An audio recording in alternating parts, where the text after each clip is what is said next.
La principale raison pour laquelle les gens parient sur le sport ou n'importe quoi d'autre est de gagner de l'argent rapidement et d'obtenir quelque chose pour rien.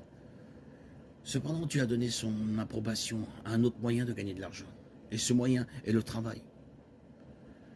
Les paris tuent souvent l'éthique du travail, parce qu'ils offrent la possibilité de quelque chose pour rien, facilement. Bien sûr, si une personne démarre une entreprise, elle nécessitera le risque de capital. L'entreprise peut échouer et le propriétaire peut tout perdre. De même, l'investissement en bourse comporte des risques.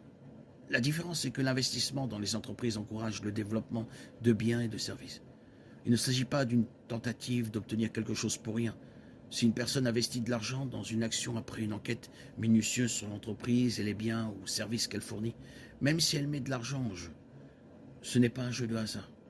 Si une autre personne joue le marché en jetant simplement de l'argent dans des actions en se basant sur des conseils ou des intuitions, alors c'est en effet une autre forme de jeu de hasard. Le propriétaire d'une franchise sportive professionnelle risque généralement une somme d'argent énorme pour acheter l'équipe, puis payer les joueurs et les entraîneurs et financer toutes les autres dépenses dans l'espoir de faire un profit et de construire une franchise qui prend de la valeur.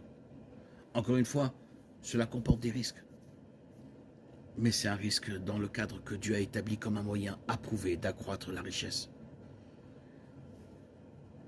Bien sûr, la question de la gestion s'applique à toutes les habitudes de dépenses.